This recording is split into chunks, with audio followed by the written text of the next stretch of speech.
All right. My next guest is my friend and mentor of more than 20 years. He's the world-renowned executive coach, Marshall Goldsmith.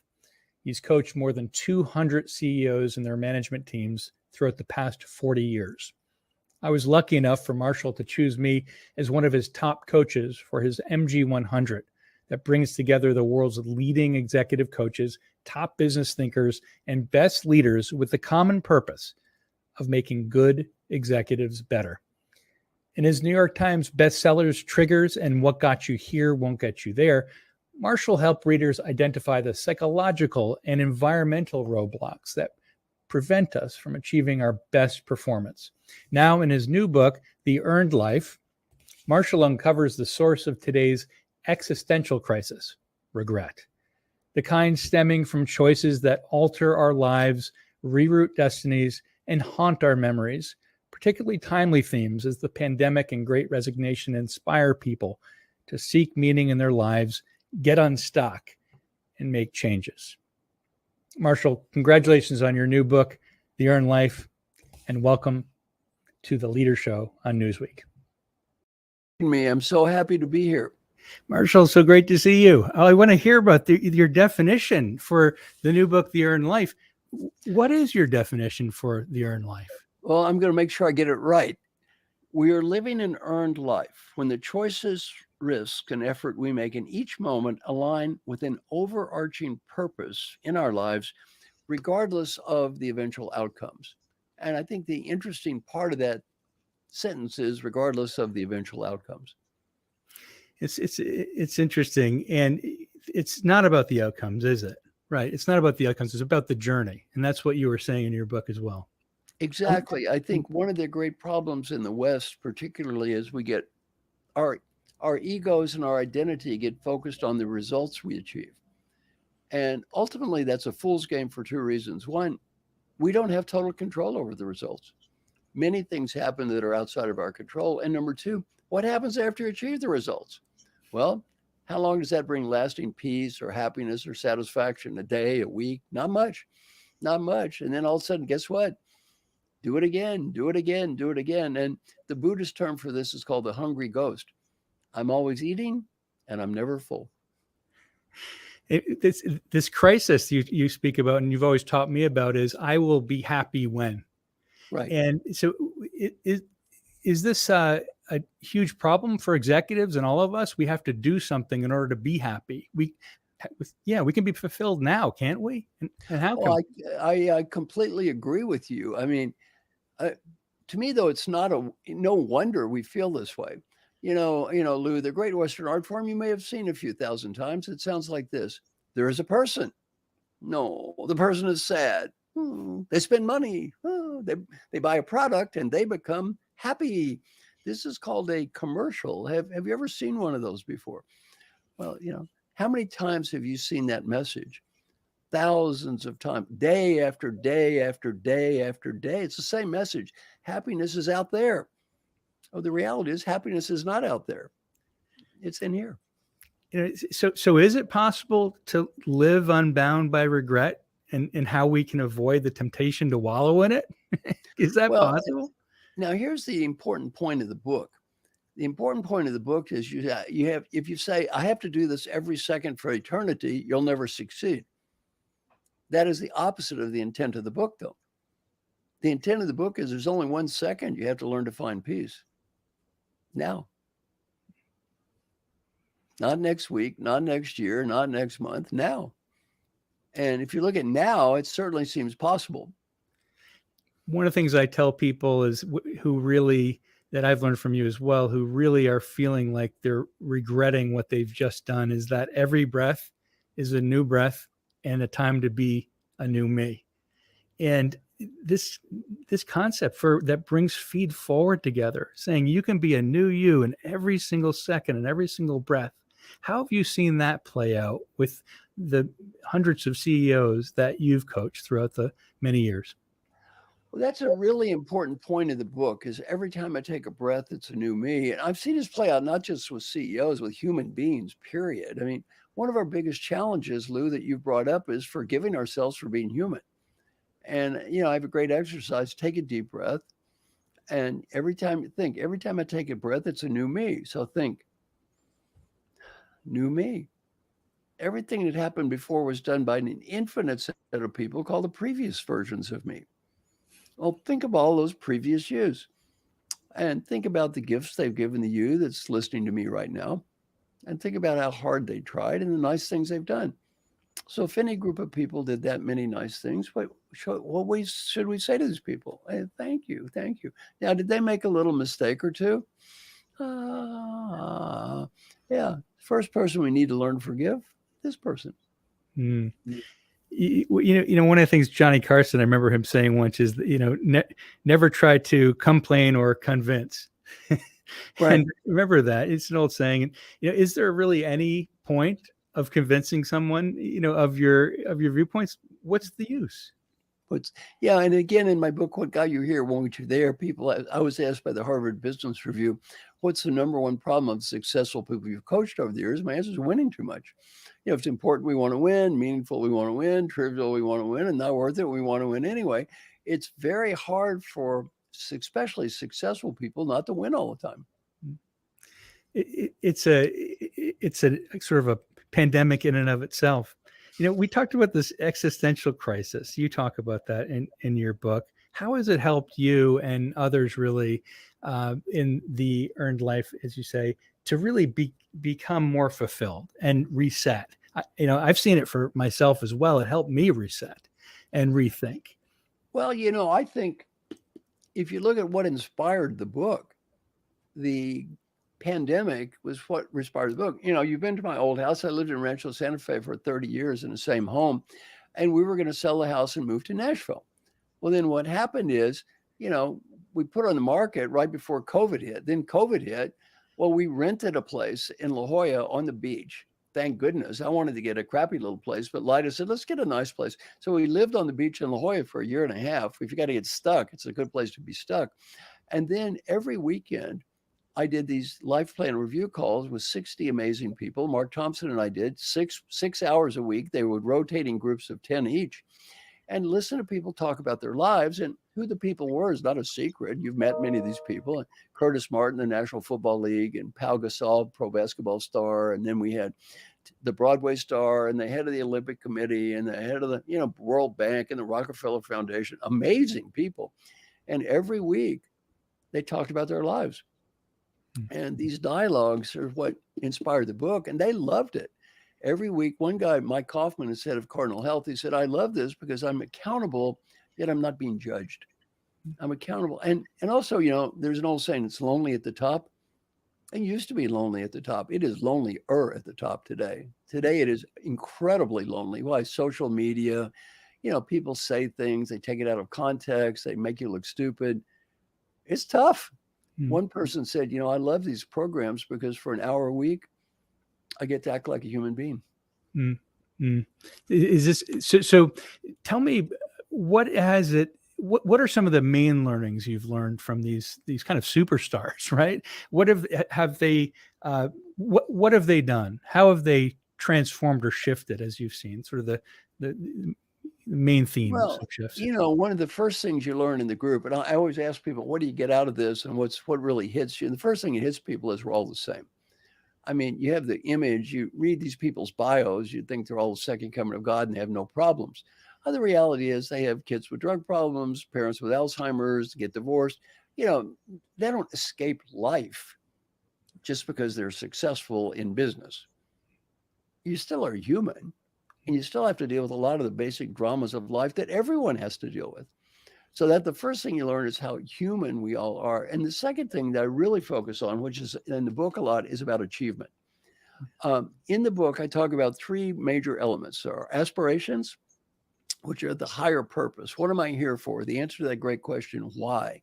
And they don't have a timeline. Second is our ambition. And our ambition is our achievement. What am I trying to achieve? And it does have a finish point. And then the third one is our day-to-day actions. What am I doing at this instant? What am I doing now? So if we look at these 3, really key to having a great life is they need to be aligned. If I'm enjoying the process of life, I'm achieving something, and I think it's meaningful and connected to my higher aspiration, I just won the game of life. Well, if you look at the people in this group, most of the people in the history of the world, our ancestors, Lou, your ancestors, my ancestors, they were poor. They didn't have anything. I mean, they were in caves. They're just trying to stay alive every day. They didn't have time to think about these lofty thoughts. Well, a lot of humans today are still lost in the action phase. They're basically lost in action. They're living day-to-day lives. They do what's in front of them. Not bad or good, it just is. Some people who you and I both met are really lost in their heads. They would be lost in the aspiration phase. They have lofty goals and ideas, but they don't really achieve very much. And they don't enjoy life necessarily. For example, one of the problems with human service leaders is they love humanity. They just hate human beings. So, it's very common when you deal with these, morally self-righteous people, but they're just totally out of touch with humanity. Lou, the people you have dealt with in your life, and they're very parallel to people I've dealt with, don't have either one of those problems. They have another problem, achievement. They are achieveaholics. And they tend to think once I achieve something, everything is going to be okay. Now, one of the people in the group I talk about is Safi Bakal. Safi is a member of our 100 coaches, just a great guy. Safi has a PhD in physics from Stanford, one. Number two, he started 4 businesses and made millions of dollars. Fine.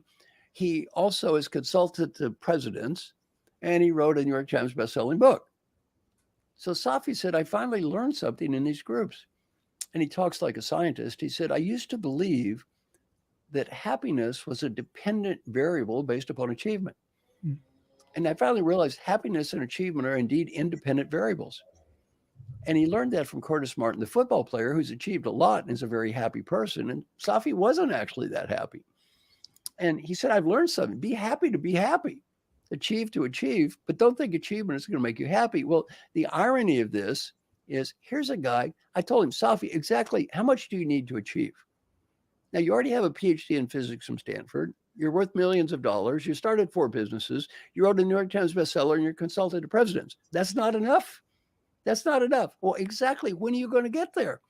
Because he's already a 99.999 on achievement now. Does he really believe going to a 99.99999 is going to make any difference? You think also, whoa, now I did it. You don't get there. You don't get there. That's one of the deepest learnings in our groups. For someone like Safi and Curtis, it sounds like they overweight one of the 3, aspiration, ambition, or action. Right. Would it be true if we said to Safi or Curtis, if take aspiration, ambition, and action, and right. make sure that there are, in fact, thirds of your life? They don't have to be in exact thirds. They just need to be aligned. And in fact, better than looking at them as exact thirds, a good way to look at it is can do them all at the same time. And Curtis, a great role model, he loves what he's doing. It's totally connected to a high level of aspiration, and he achieves a lot. He won. You won. Well, that's about it. Kelly and I, my daughter Kelly, who you've met, we've done some research on, happiness and meaning. And what we found out is really to have a great life, you need to have simultaneous happiness and meaning. In other words, I love what I'm doing and it's connected to my higher aspiration and it's making a positive difference. So I'm not just achieving stuff to be achieving stuff. I'm doing something that, number one, I enjoy doing it. I'm not a victim. I'm not a martyr. And number two, it is connected to a higher aspiration in my life. How do we disconnect ourselves from that, where that kind of thought that we're a martyr or we're doing this because we have to do this? It's sort of that, we're just continuing just for the fact of continuing. How do we disconnect and then get to that kind of effective feeling that we really do want to be doing what we're doing? Well, one thing is there's two ways you can look at it. If you're not doing what you love to be doing, option A, change what you're doing, or option B, change your attitude. If you have to do it, change your attitude.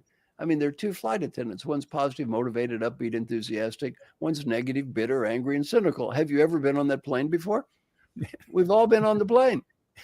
Same pay, same uniform, same everything. What's the difference in here? Well, part of it is if you don't like what you're doing, change what you're doing. If you can't change what you're doing, which is possible, okay, fine. Learn to make the best of it. Now, one thing you've seen is my research on 6 questions. They all begin with, did I do my best to? Okay, one of the 6 questions, did I do my best to be happy today?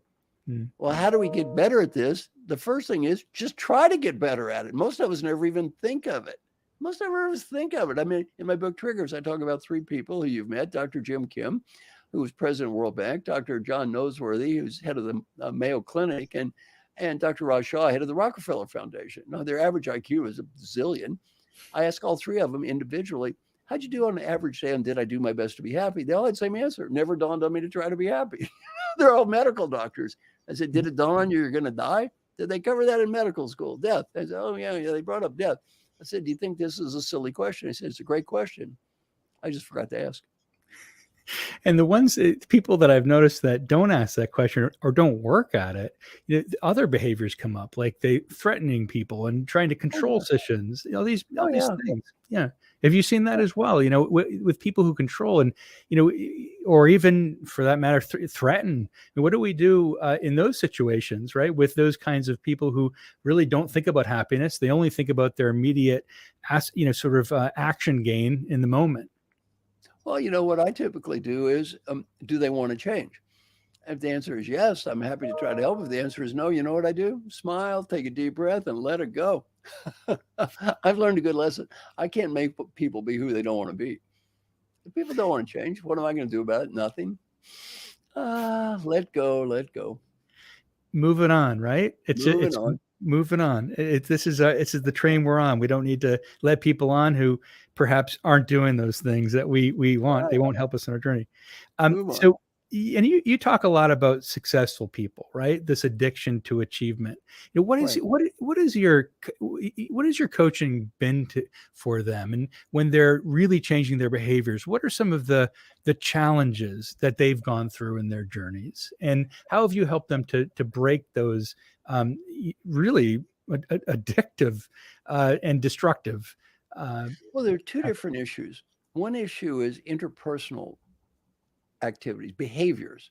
Our interpersonal behavior, and my basic area of expertise is helping very successful people achieve positive long-term change in behavior. And the way I do that is stakeholder-centered coaching. They get feedback, they pick important behavior to improve. They talk to people, they follow up, we measure, they do it over and over, and they get better. The second issue, though, that I really worked on COVID, which is different and comes out in this way, is much more internal. That's how do you make peace with yourself? Not just how do you become more effective as judged by others. How do you make peace with the person you look at in the mirror every day? How do you forgive that person? How do you make that person happy? And so they're both important yet different. In my coaching, I never really did life coaching until I was much older. All of my coaching was basically helping people achieve positive long-term change in behavior, and I'm very good at it. Well, as I've grown older, today, half the people I coach are billionaires. Like one guy I'm coaching, I said, what am I supposed to do? Help you get from $4 billion to $4.1 billion? What does it matter anyway? He said, you're right. It doesn't matter.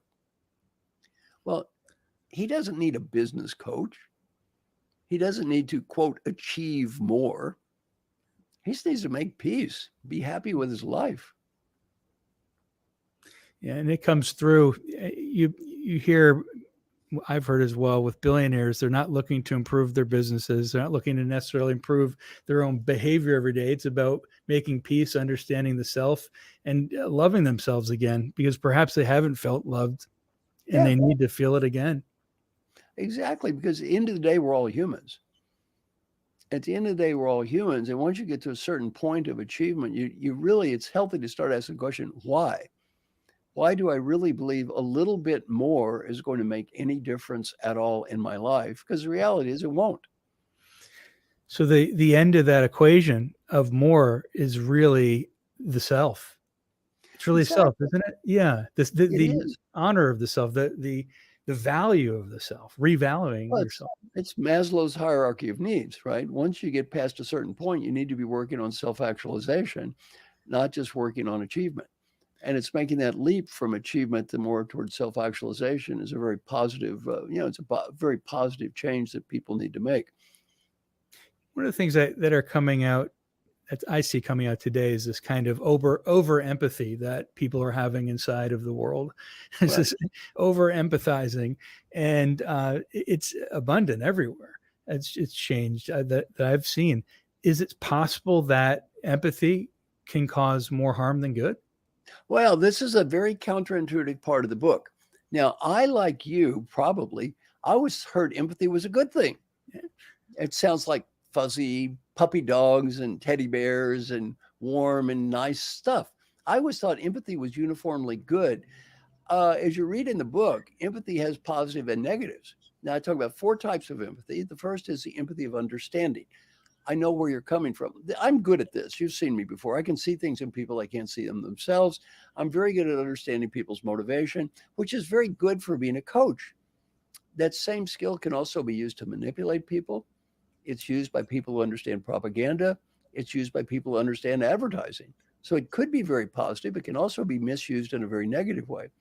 The second type of empathy is the empathy of feeling. I can feel your pain. And you mentioned a lot of people do what I call virtue signaling. They're bragging about how they feel other people's pain. Could be positive. It makes me more sensitive to you. But Autant Gentile, who you may have met, said, I need to be able to touch this, but not live in it. One of the people in our 100 coaches is Dr. Patrick Frias. He's the head of the Rady Children's Hospital in San Diego. He said as an intern, the first 2 months of his job as a doctor, he was around dying kids. He went home and cried every night.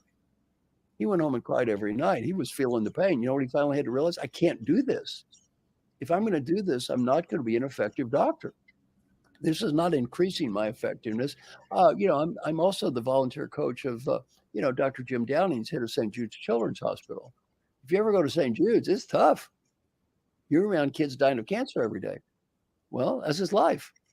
He's got a wife. He's got kids. He's got a family. He's got grandkids. He can't carry that stuff with him.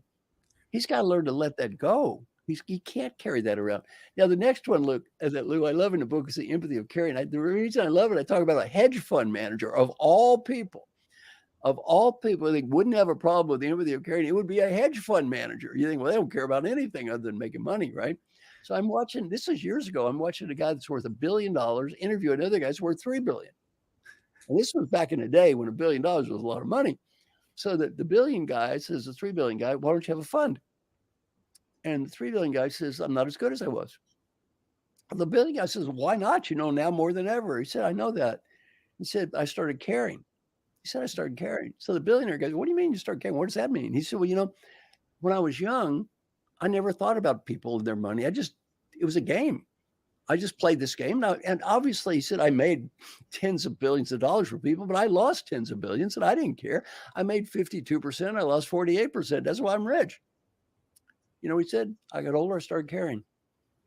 I started thinking, this is some kid's college fund. This is some old person's retirement fund. I started worrying. He said, I became much less effective. He said, now I only invest my own money. I started caring. Well, you don't think of that as a negative, right? Especially from a hedge fund manager of all people. It was. That's why the surgeon can't operate on their children. They care too much. And then the final empathy is the empathy of doing. It sounds good. Not only do I understand and care and feel your pain, I'm doing something about it. Could be good, could lead to dependency. You might be creating children, making them like infants. They're not doing the work on their own. They're not growing up. They're not taking responsibility. Why? You're fixing everything. One of the people in our group, she said, my biggest problem in life is I'm a fixer. I'm a fixer. I solve everyone else's problems. They don't grow up and solve them themselves. So each one of the empathy, bad and good. And finally, the empathy we recommend, though, is what I call singular empathy. And that came from our Broadway star, Telly. Now, Telly's gay, but he said, every night I got to demonstrate empathy. I fall in love with that princess every night. I got to fall in love with that princess. He did play Aladdin on Broadway literally 1,000 times. I said, how do you motivate yourself 1,000 times every night to do the same play? He said, I was an 8-year-old boy. And I went to the Broadway theater and it's dancing and singing and music and lights. And I loved it so much. It made me so happy. He said, every night I think of that 8-year-old boy. I'm thinking if there's one of them in the audience, this kid, this is for you. This is for you, kid. And if there's one, it's worth it. And if there's not one, I'm still doing my best. And he really pointed out real empathy is not, I feel your pain or virtual signaling about how much you care. Real empathy is I'm doing what I need to do for you now. That's a beautiful example. And how is that coming up, that singular empathy with some of the most, it's a new definition of great leadership, isn't it? Singular simply empathy, because you're serving directly the people who need you the most. Exactly. Margot Georgiadis is a member of our group. She's a woman that went over to Ancestry. She was CEO of Mattel. She went to Ancestry, turned it around, sold it for $4.7 billion to Blackstone. Wonderful leader, nice woman. She said, this Zoom call I'm on at the end of the day may be the least important Zoom call of the week for me. It may be the most important Zoom call of the week for them. Mm-hmm. And we got to keep reminding ourselves, back to singular empathy, I'm being who I need to be for these people now. Mm-hmm. One of the guys in the group is the CEO of a huge nonprofit. He'd been working on this deal, billions of dollars. It came through. It was going to save lives. He's all proud and happy. He's at home, though, on a Zoom call. He walks out of his little Zoom place and his family's there. He's jumping up and down. Yay, we did it. We did it. His daughter is crying. She just got dumped by her boyfriend. His wife is incredibly angry. His son's computer is broken. He's frantic. He can't do his homework. And the basic message to him was, you're an asshole. Now, he wasn't trying to be rude. He forgot where he was. Yeah. He wasn't on that Zoom call anymore. He wasn't on that Zoom call. And to his family, he was just showing off. He was lost at work, bragging about how great he was, and totally insensitive to them. Well, to me, singular empathy as defined is not what do I feel like. It's how am I making everyone else feel right now? Yeah. It's funny. I've seen tears come to your eyes before, Marshall. And when you talked about singular empathy, I saw them come to your eyes just now in that story. And in the way that especially the gentleman who was speaking to that one kid in the audience, right? When he goes out. Beautiful. It was beautiful. Tell me what for you, because you are Marshall Goldsmith. I want to learn, it's really the deep Marshall Goldsmith. What is your singular empathy? Well, my singular empathy right now is pretty simple. Why am I on this call? Well, basically, I have a simple mission in life. Help the people listening to this call, and hopefully you have a little better life. That's all. That's it. I'm not going to solve climate change. I'm not going to cure cancer. I am not going to influence national politics. I'm not going to know about strategy or marketing. But you know what? Maybe if I help you and maybe some people on this call, a little better life, I'm declaring victory here. That's a cool way of looking at it. As an executive coach, you talk about, and also as the author in The Earned Life, you talk about credibility has to be earned twice. Tell me more about that. What do you mean by that? Well, if we look at the concept of credibility, it's being trusted, admired, looked up to, credible. Sounds great. Nobody wants to be not credible. We'd all rather be credible. What do I mean by credibility needs to be earned twice? And Lou, you and I have talked a lot about this. Part of it is doing a great job. To be credible, you need to earn that credibility by doing great work. On the other hand, though, you need to be recognized as someone who can do a great job, which is totally different. It's totally different. And just learning to accept that. And Peter Drucker said our mission in life is to make a positive difference, not to prove how smart we are, not to prove how right we are. Well, the credibility matrix looks at two dimensions. One, am I trying to prove myself? Am I striving for approval? And two, is it going to help me make a positive difference? Well, if we look at that, we talk about four different dimensions on the credibility matrix. The first one is I'm trying to prove myself, and it's not going to make a positive difference. So my book, What Got You Here Won't Get You There, is largely about that box. It's about winning too much, trying to be right, proving yourself when you don't need to prove yourself. You're already the CEO. You don't have to win. You're going to win anyway, right? Let it go. The other side of the box, and this has been very interesting recent, is that box that says, I'm not trying to prove myself. The world would be better off if I did. And a lot of people undersell. The first box I talked about is oversell. The second, undersell. And I find a lot of people undersell. They hide their light under a barrel. They might have this stupid belief. You ever heard this before? My good work should speak for itself. What nonsense. Your good work is not going to speak for itself. If that were true, no company would have a marketing function. Yeah, your good work doesn't speak for itself. You got to be responsible for your own marketing function. Now, when I do these calls, a lot of times I'll have a chat feature. And I ask people a question. How many of you think you're overselling and underselling? What's your natural tendency? Oversell, undersell, if you had to pick one. Interesting, not like the people I coach, more like my book, How Women Rise with Sally Hogeson. Mm. More of the people pick underselling. Mm. About 70% say undersell. So now okay, if you're ever around an underseller, I'm going to give you 3 coaching questions that are best in history. Are you ready? I'm ready. Question number 1. Would the world be worse off or better off if you became more powerful and influential?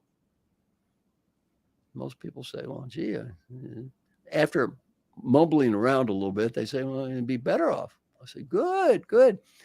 Just trying to promote yourself and become more influential, does that make you uncomfortable? And then they say, oh, yes, very uncomfortable. Then I say, the buzz line is, what's more important to you? Making a positive difference in the world or being comfortable? Well, if your goal is being comfortable, don't change. If your goal is to make a positive difference in the world, get over yourself.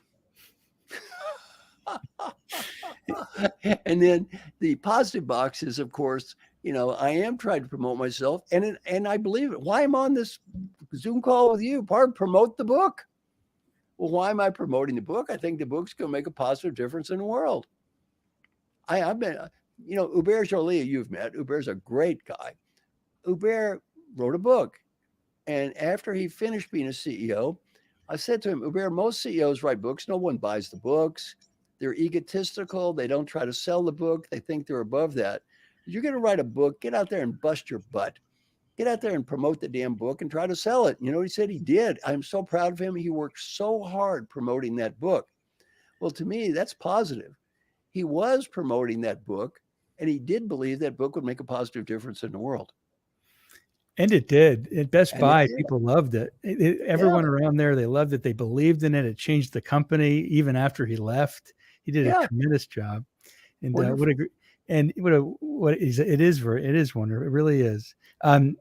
So you say you have so much to say, Marshall, and you've said so much today. I really do appreciate the time. And I really suggest everybody goes out and buys The Earned Life, not just to learn Marshall Goldsmith's point of view and to his teachings and his incredible body of knowledge, which is indisputable. It's if you're going through a stage in your life, perhaps, where you're looking inward and saying, what's next? And how do I choose that what's next? And also, do I have any regrets for what I've done? And how do I let go of those regrets? And Marshall, is that who you're looking to talk to for this? Is that the person that you want to pick up this book? Tell me more. See, this book is not really a business book.